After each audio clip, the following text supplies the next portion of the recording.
The third industrial revolution. It's worth noting that the sharing economy, which is starting to gain traction as the years go by, the sharing economy is not in the GDP.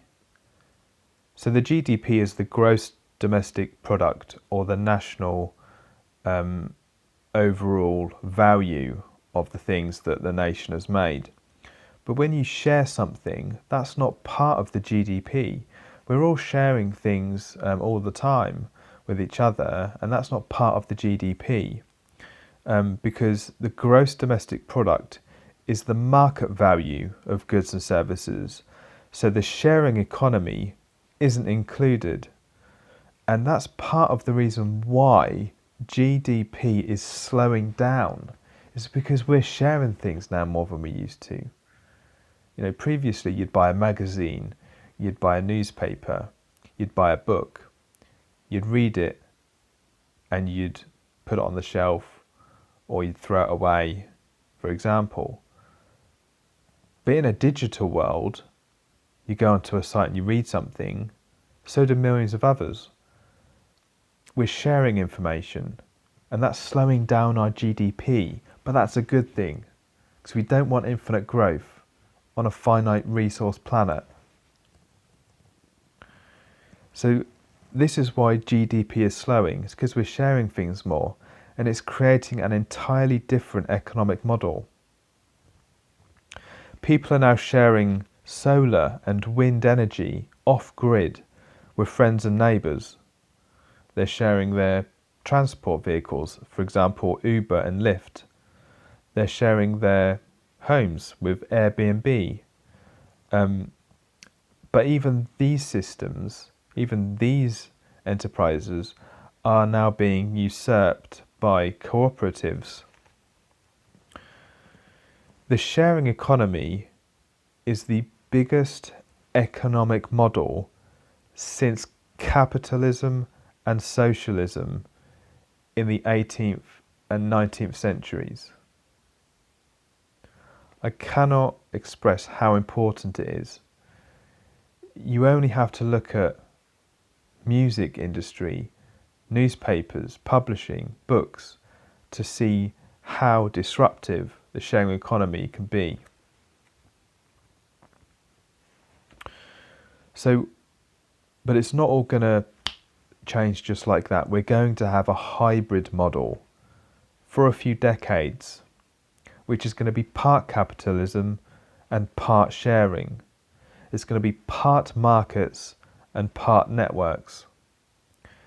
And because it's becoming more circular rather than linear, there's less waste due to sharing and reusing and recycling and reducing our production. In a sharing economy, reducing your production of goods and services becomes a good thing. Reducing GDP is a good thing, because it means that you're sharing more, you're using less, and because of that you're increasing your aggregate efficiency. You're using less energy because you're sharing.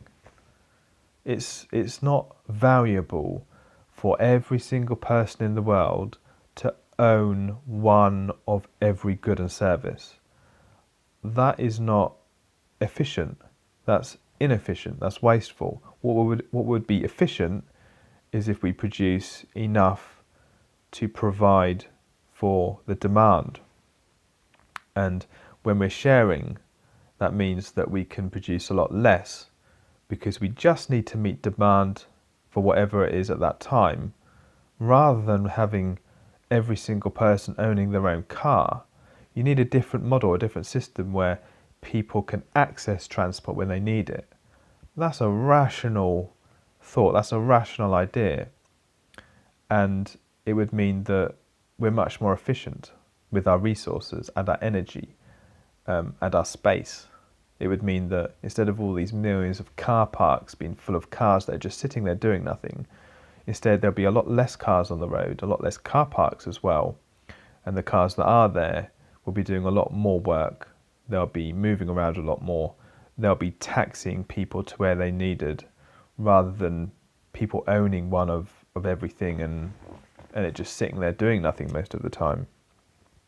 But again, this isn't in the GDP, so it isn't really registered.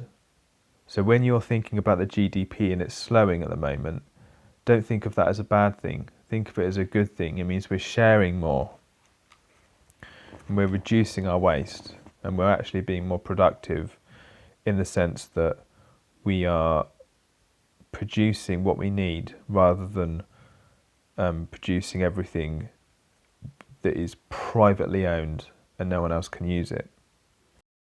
So, as I've mentioned, we will be sharing more, we'll be reusing more, recycling more, and reducing our production. In addition, we'll be producing what we need locally.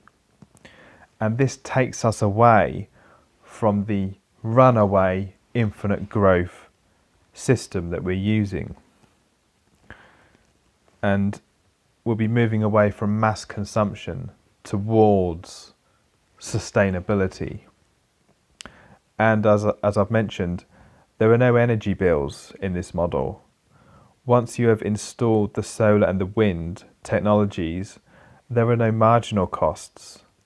No costs of extraction of an energy, processing it, refining it, transporting it. No costs to any centralized energy companies. This is a massive thing. This is a total change from the last 2 centuries. And once you're done with something, you can share it with someone else. You can do that with toys, tools, transport vehicles. You can do it with almost anything. The third industrial revolution.